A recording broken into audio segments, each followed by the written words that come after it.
declaro empossado na presidência da República dos Estados Unidos do Brasil, Sua Excelência, o senhor Humberto de Alencar Castelo Branco. A história é a seguinte: o governo do presidente João Goulart foi marcado pela abertura às organizações sociais. Estudantes e trabalhadores ganharam espaço, causando a preocupação das classes conservadoras como os militares e a classe média. Todos temiam uma guinada do Brasil para o socialismo. Então, no dia 1º de abril de 1964, tropas das Forças Armadas de Minas Gerais e São Paulo saem às ruas. Navios americanos chegam à costa brasileira para apoiar os militares. Para evitar uma guerra civil, o presidente João Goulart deixa o país. Os militares tomam o poder. Falta de democracia, supressão de direitos constitucionais, censura, perseguição política, tortura e repressão aos que eram contra o regime foram as marcas do período. Olá, está começando o Maravilha. Ditadura militar. Intervenção militar. Que tempos foram esses? O que faz com que as pessoas hoje, algumas delas com conhecimento e outras sem, venham novamente pedir uma intervenção militar? Temos a presença hoje da professora universitária Luísa Iotti, da Ruth Ordovás, psicóloga e filha de preso político, e de Orlando Pedro Micheli, engenheiro, ex-preso político e perseguido político. Muito obrigada pela presença de vocês. Prof. Luísa. Bom, a ditadura militar, ela representa um dos momentos mais tristes da nossa história. Ela representa um momento em que os militares assumem o poder em 64, pensando em destituir o governo do Jango, porque o Jango ousou em falar em reforma agrária, em falar em outras reformas estruturais. E isso no Brasil é impensável. Até hoje somos dominados pelos donos dos grandes capitais, pelos donos dos latifundiários. E sempre que se pensa em uma mudança significativa, essas pessoas, essa classe dominante se organiza e evita que isso aconteça. No Brasil, o lema que existe assim é: façamos a revolução antes que o povo a faça. Isso aconteceu com a independência, isso aconteceu com a proclamação da República, e isso aconteceu em 64, quando se pensava que a população poderia vir à rua e reivindicar esses direitos. Então, assume um governo militar, apoiado pela classe média, que sempre vai a arrastão, sempre vai na corrente, porque é uma classe social que não tem ideologia, que não tem um pensamento crítico, e a gente pode dizer isso até os dias de hoje. Por isso que tem gente na porta do exército, dos quartéis, pedindo a volta da ditadura. E se instaura também com o apoio de uma grande parte da Igreja Católica, um regime de exceção. O que é um regime de exceção? É um regime que vai governar a partir de atos institucionais. Nós vamos ter vários atos institucionais, mas o mais prejudicial vai ser o ato institucional número 5, que vai fechar todos os demais poderes, o legislativo e o judiciário, vai centralizar o poder nas mãos do executivo, e a partir desse poder, que é um poder sem limites, o governo, o executivo, o poder executivo vai poder intervir nos estados, intervir nos municípios, intervir onde ele bem entender, decretar expulsão de professores e alunos das universidades federais, implantar eleições indiretas, e uma série de outras... como eu vou te dizer assim, de atrocidades, como a implantação das prisões com tortura, né? Com tortura. E a censura total nos meios de comunicação, na literatura, na música, em todos os sentidos. E também nas escolas. Eu me lembro que nessa época eu era estudante no Cristóvão e a gente fazia perguntas para a professora de história, a coisa que eu mais me lembro dela dizer, sobre isso não podemos conversar. Isso não é assunto que se traga para a aula. Então, acho que foi um momento triste, foi um momento, sim, que nós vivemos uma melhoria aparente econômica, né? Houve um fortalecimento da industrialização, um crescimento da industrialização, mas a um custo muito, muito pesado, né? Porque houve uma concentração de renda muito grande, um aumento da dívida externa inimaginável, né? Que já havia começado lá com Juscelino, mas vai se acentuar no período da ditadura. Enfim, foi um momento trágico para a nossa história, que eu espero que não se repita nunca mais.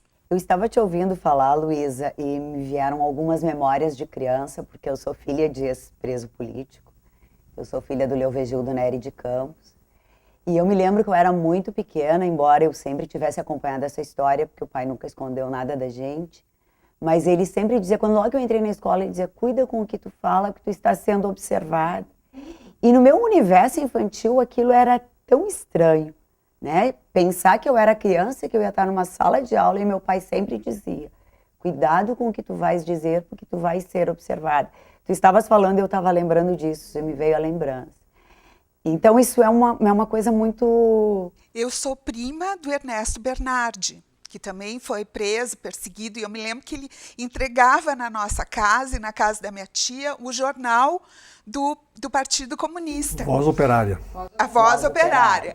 E era assim, quando chegava a Voz Operária, todo mundo dizia assim, pelo amor de Deus, vamos esconder. A gente lê depois, mas agora vamos dar um jeito de esconder.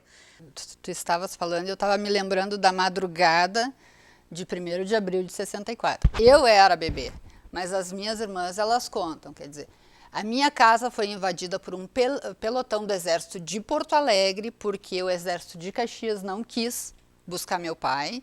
Então, eles fizeram um bookmack, veio o Exército de Porto Alegre, deixaram ele passar os clientes, porque ele era médico pediatra, enfim, e levaram ele direto para o quartel daqui e do quartel daqui para o DOPS em Porto Alegre, né? Aí entra um pelotão cheio de holofotes que botaram cada um no rosto da gente, né? E para procurar os documentos que vinham da Rússia e que até hoje não chegaram. Mas enfim, vinham da Rússia e vinham para minha casa, assim como vinha para o seu Orlando, vinha para o seu Pizete, para o Bernardo, para todo mundo, né? E eu me lembro que na esquina da minha casa tinha o Exército. Eles botaram um coronel do Exército para cuidar da minha casa. Então tinha sei lá quem era, enfim, e tinha 2 guris do Exército que faziam guarda. Então nós éramos até eu sair do Carmo, a gente era controlado. Quer dizer, se tu dava o passo, eles sabiam onde é que tu estava. Tu conversava, tu sabia com quem tu estava conversando. Eles sabiam tudo, tanto que o SNI, quando faz os relatos, sabe que no dia tal, a hora tal, em tal lugar, tinha fulano. No dia tal, em tal lugar, tinha fulano. Sabe? E isso é muito ruim, porque assim, a gente sabe o que é ser filho de preso político, né? A gente sabe o que é passar por essa situação e as pessoas não querem conversar com a gente. É a filha do comunista, é o filho disso, sabe? Então, as amizades eram muito difíceis naquela época, né? Eu estudei numa escola de freira, estudei numa escola de padre, infelizmente, no São Carlos e no Carmo, onde tinha muita discriminação, né? Eu não fiz primeira comunhão porque a igreja não permitiu, né? Também não ia fazer, mas enfim, né? Nem primeira comunhão, nem crisma, essas coisas todas, porque eu era filha de comunista e eu não podia entrar na igreja. Eu me lembro que uma vez eu fui uma missa, eu era adolescente, eu fui uma missa por alguma razão na igreja de São Pelegrino, o padre Jordano me expulsou da igreja, porque eu era filha de comunista. Sem contar que o padre Jordano foi uma das pessoas que delatou, enfim, quem eram as pessoas comunistas. Quer dizer, era o meu pai, era o senhor, era o seu Pizzetti, era o Bruno Segala, né? Ele foi e as senhoras da sociedade que ficavam contando ao exército quem eram as pessoas. Quer dizer, para a gente que era criança, isso era muito complicado, porque entender assim, que a gente não podia ir em tal lugar, a gente não podia falar, as pessoas não conversavam com a gente, não se davam com a gente, porque, olha, era o filho do fulano de tal, olha, ele é subversivo. Eu me lembro que na minha casa estava cheio de jornal de esquerda, de Voz Operária, o seu Esquenato ia lá, cobrava o partidão, aquela coisa toda. Eu me lembro que da minha casa, o que eles levaram foi a Divina Comédia de Dante como prova do comunismo do meu pai. Quer dizer, tinha horrores de jornais, horrores de livro de esquerda, o pátio de trás da minha casa. Ele foi enterrado centenas de livros ali, e depois se fez uma calçada, enfim, coleções de livros de Machado de Assis, de tudo que podia ser enterrado, foi enterrado. Por quê? Porque não podia. A minha casa era vigiada, então, e quando o exército leva a Divina Comédia de Dante, que bom, o que eles estão querendo dizer? Que nem eles sabem qual é a prova do comunismo, o que tinha, porque tinha a Voz Operária, tinha outros jornais de esquerda, tinha, né? E o meu pai foi acusado de liderar o movimento pró-Fidel Castro, né? Então, além de tudo isso, eles acharam que meu pai tinha uma ligação com Cuba, com Fidel Castro, e era perseguido por causa disso, né? Então, assim, até 85, nós éramos vigiados, nem que a gente não quisesse, né? A gente não entendia isso. Como é que as pessoas não se davam com a gente, né? Por que meu pai voltou dos 90 dias do DOPS lá, o consultório dele encheu, mas ele perdeu todos os direitos políticos, ele foi cassado como todo mundo, ele foi demitido da Secretaria de Saúde, enfim. Mas essa censura, nossa, eu até hoje, tem pessoas que dizem, mas tu é o filho do comunista fulano de tal. Sim, eu sou, essa é a minha história e eu tenho total orgulho dessa história. Tu sabes que duas coisas eu estava lembrando, já vou passar a palavra para o senhor, seu Orlando. Primeiro, né, quando tu falava essa questão de a dificuldade que eu tive para os meus filhos. Por que o vô foi preso? Porque a palavra preso, para te fazer uma criança entender o que é a conotação de um preso político, porque é uma carga pejorativa na ideia de ser preso, né? E lembrava da questão dos livros, que o meu pai, por exemplo, guardou os livros todos na casa dos meus avós, quando, né? Porque eles foram buscar, alguns não foram todos ao mesmo tempo, né? E depois aí, o maior sentimento dele, ele perdeu os livros, porque os meus avós com medo botaram fogo em tudo. Queimaram todos os livros que ele guardou lá, com receio, né, de que fossem vasculhar a casa deles e que isso fosse uma prova contra meu pai quando ele fora preso, né. Eu me lembro que ele comentava muito disso, eu perdi todos os meus livros, né. E isso também é uma coisa que me encanta muito saber. O meu pai não tinha, né, lá grande escolaridade, ele era sindicalista e era vereador na época, né, mas um leitor assim contumaz, né? Coisa que hoje nós temos um pouco o contrário, né? Nós temos as pessoas com escolaridade e não leitoras. Tu falavas antes da classe média, às vezes eu me questiono muito, né? O que faz uma classe média que tem melhores condições de vida, que tem escolaridade e que tem posturas muitas vezes tão sectárias, tão conservadoras, né? Por que não dizer tão ignorantes muitas vezes? Mas, Olga, deixa eu só puxar um gancho aqui, falando dos teus filhos. A Luísa, quando estudava no São Carlos, no ensino fundamental, e teve essa parte da história que era para falar sobre a ditadura, ela levou alguns documentos do meu pai para lá, para mostrar que ele foi preso. E a professora disse assim, mas o que ele roubou? Porque ela contou que ele foi preso. Tá, mas os colegas, mas o que ele roubou que ele foi preso? Que absurdo, ela não fez história na UX. Tá, então é uma coisa assim, no mutirão também, quando ela a professora de história começou a falar rapidinho e ela foi dizer qualquer coisa, ela disse, a gente não vai conversar sobre isso. Gente, como não vai conversar sobre isso? E ela chegou em casa braba, ela disse, mãe, tu acredita que a minha professora de história não me deixou falar? Claro que não deixou falar. Então, a gente ainda tem o resquício dos anos de chumbo, Nós ainda vivemos os anos de chumbo. Agora me diga se não está aparecendo de novo, né? Essas conversas são boas porque eu penso que nós, pelo menos, com o tempo temos que ir informando, né? E se nós não pudermos fazer isso na sala de aula, a gente vai fazendo assim, num programa de televisão, na rádio, ou numa simples conversa com as pessoas. Mas uma coisa importante é que já descobriram que os comunistas não comem mais criancinha. Então isso é uma maravilha, porque o motivo, né, que justificavam para prender as pessoas aqui de Caxias, o Ordovás, o Bernardo, o Segala, e o Adair Castilhos e muitos outros, né, era porque isso, tinha que ter cuidado com essas pessoas. Agora, como nós vamos ver a história dessas pessoas, pelo menos, porque Caxias é bem interessante, nós temos que contar um pouco isso. Mas quem mais do que o Ordovás cuidou das crianças? E ainda a família continua cuidando e tem uma instituição em Caxias que continua fazendo isso, né? E todos os outros também faziam. Então vejam as contradições, mas tinha que arrumar um motivo porque, na verdade, a influência internacional era que se o comunismo tomasse conta, ia ser uma barbárie. Mas barbárie está acontecendo hoje e aconteceu na época, então já vinha a perseguição, a princípio desde os anos 40, com relação ao Partido Comunista principalmente, né? Mas é lógico que para combater a ditadura, o Partido Comunista não era o suficiente. E existiam no país muitas outras organizações, né? E algumas organizações, inclusive da luta armada, né, que se propuseram a combater a ditadura que tinha se instalado em 64 e que, se comenta, né, e até você quase poderia provar que eram uns generais nacionalistas, mas eram ditadores.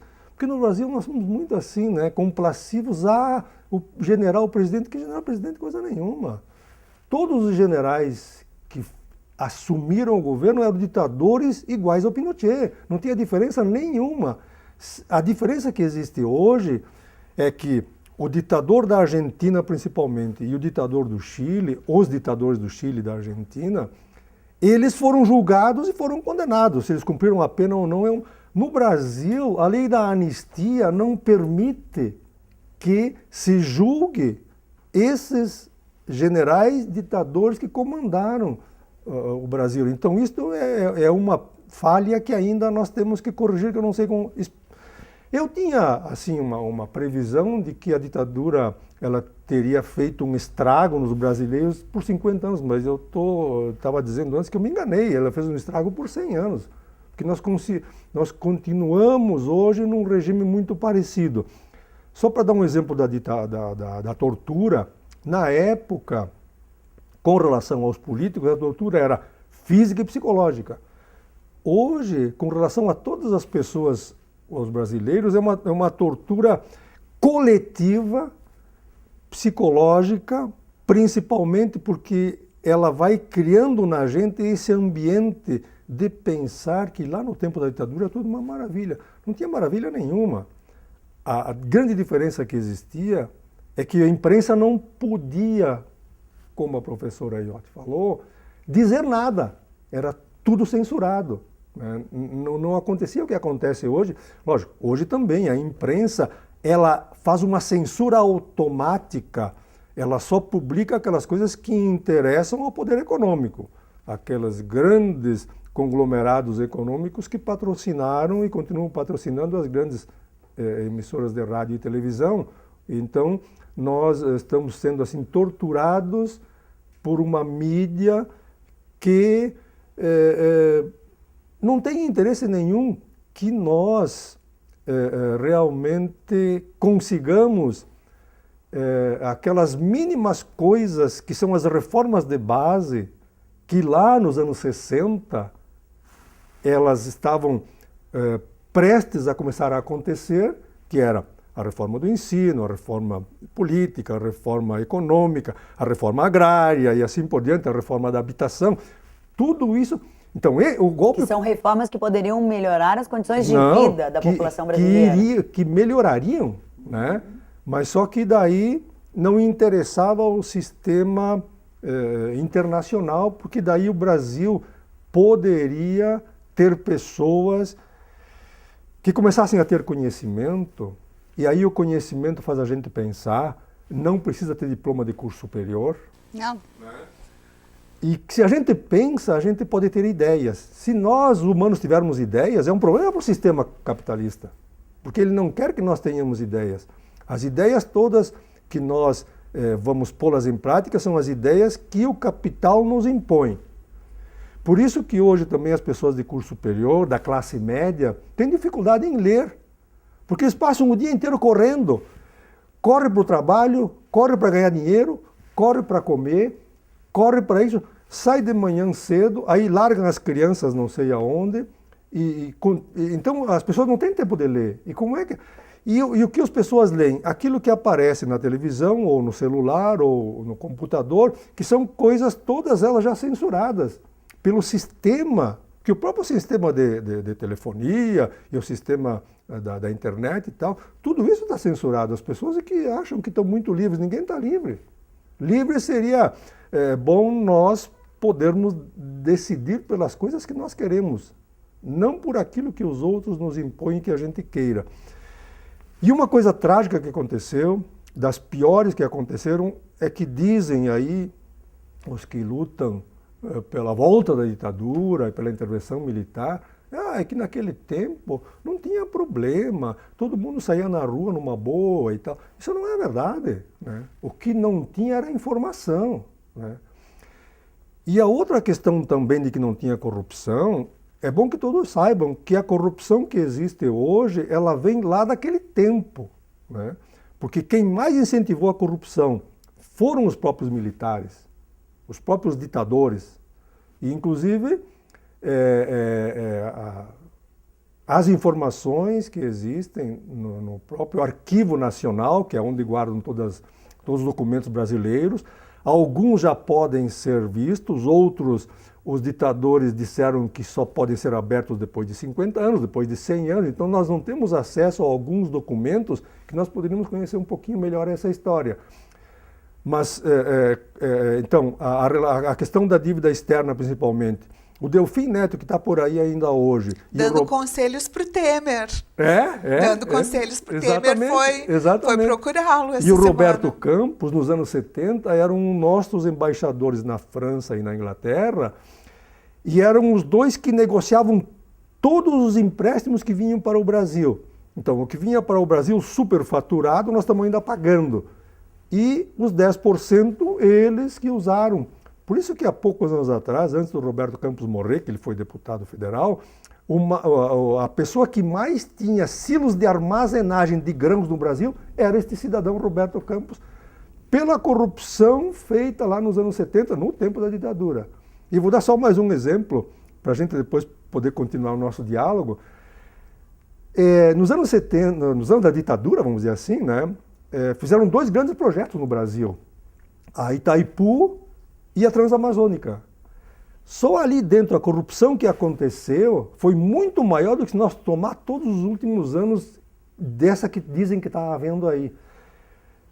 E na época começamos a entregar então para as multinacionais, principalmente o nosso território, que aí nós falávamos dos grandes aglomerados de latifúndio, que hoje nós estamos pagando por isso, porque dizem que os generais não ganharam nada. Só que os generais, o Figueiredo, por exemplo, foi um camarada que teve muito dinheiro, só que ele, infelizmente, na minha opinião, pelo menos, ele jogava muito em cavalo, em jogatina e perdeu todo o dinheiro, e a família ficou sem. O Golbery, por exemplo, ninguém conta. A família do Golbery é uma das famílias mais ricas do Brasil. Por quê? Ele que introduziu o veneno no Brasil.